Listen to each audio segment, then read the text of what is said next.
Hello. So I'm going to do this the only way I know how, even though everyone's leaving because Tom Stoppard just finished talking. But I'll see you one day. So I want to start with a short exercise that my friend Anwar shared with me from Dante Barry. So I'll start with this. Okay, I want everyone in the audience to close their eyes. Keep your eyes closed and imagine a space where you feel safe. Hold that image in your head. Take note of the things you are doing in the space, the people you are with.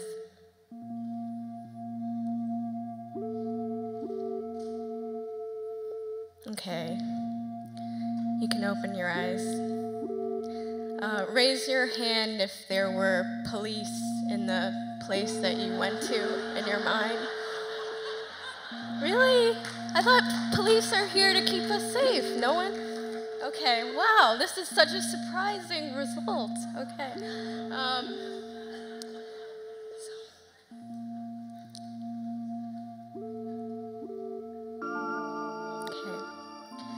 The now moment starts here. At the moment I pull up the shades. The sun is rising over Manhattan, and with each passing minute, my room gets brighter. The day is too bright to stay inside, so I go to Madison Square Park to write.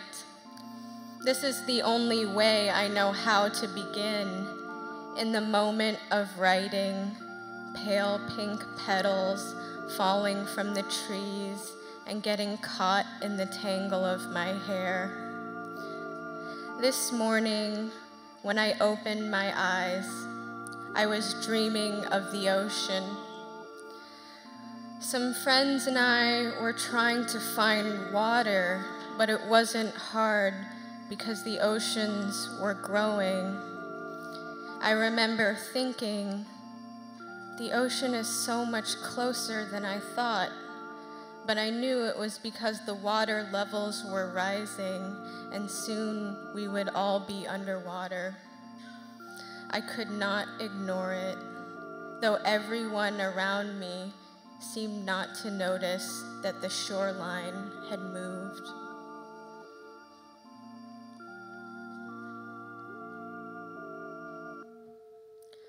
When I woke up today, May 4th, 2015, I wondered, was a dream a worst-case scenario for 2050? Over the phone, I solicit my friends for predictions. By 2050, there will be more coconut water than water in California. By 2050, the United States will be one big, giant cybernetic prison controlled by biometric technology developed with funding from the Department of Defense. Ecosystems may collapse, and the cities may be reduced to dust. But what are the best-case scenarios? Last night, I walked up Fifth Avenue on my way to my hotel room from a sushi restaurant, rewriting this speech in my head. Walking is the only time that the scope of my thinking is wide enough to meet the requirements of this exercise. Time unfurls. I look behind me and see everything left in my wake, and in front of me, a path I carve with each step. I observe the alien-like paper flowers in the window display of anthropology. Is this the best we can do? I wonder as I stared into the shop windows, thinking about my freedom to walk around New York City while my older brother languishes in prison, where he has been since he received a life sentence at age 17. I thought about my friends, some of whom are working 3 jobs just to pay back the interest on their student loans. My generation is fucked, I thought, though I knew that I would have to say more than this in my speech. What could I say? Financial precarity alone is enough to remove our capacity to imagine the future. The present becomes so overwhelming that psychologically and materially, we are merely treading water, or worse, are being dragged into the past by what we owe.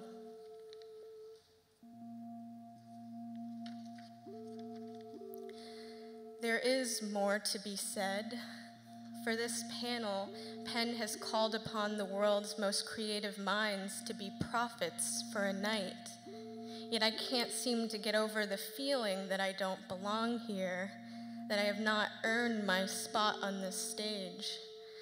But I appreciate this thought experiment because it forces me to pause and zoom out, to contemplate the waves of revolt that have swept across the country since Ferguson exploded in the fall, to think about where I've been, where I want to go, who I want to build with.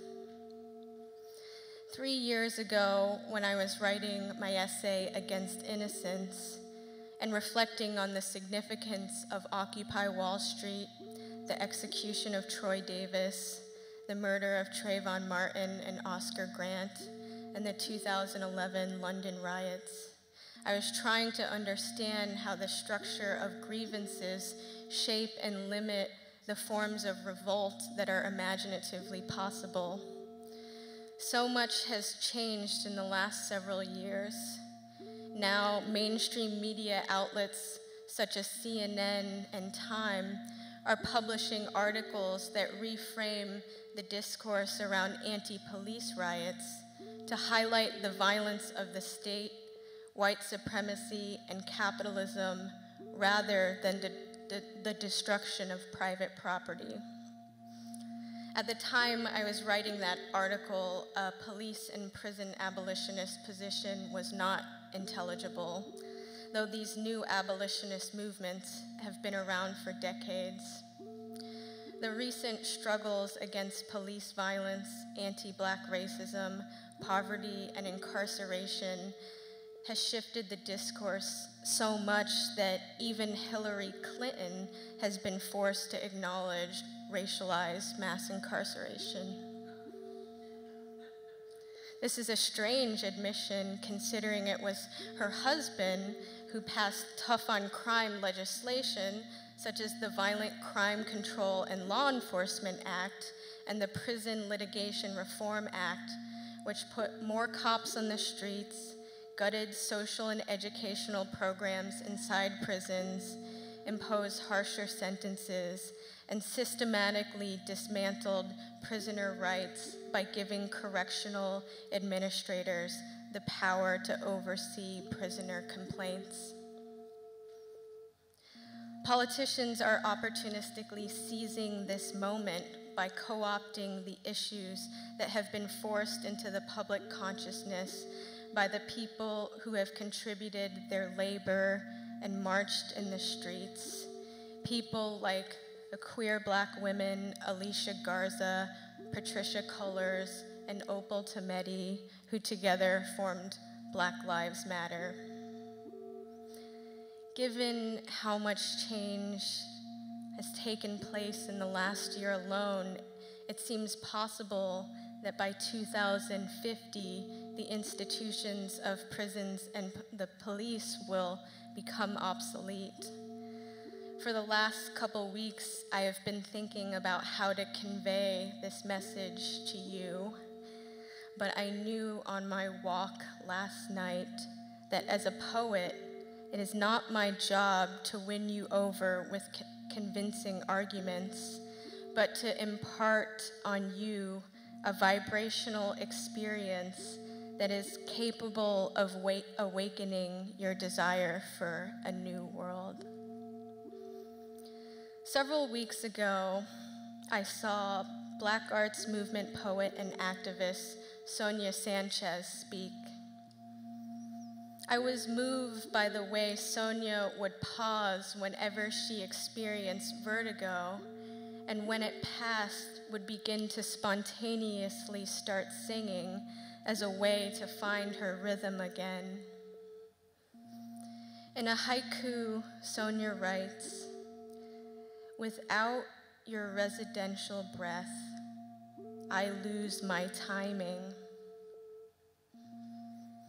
Our bodies are not closed loops.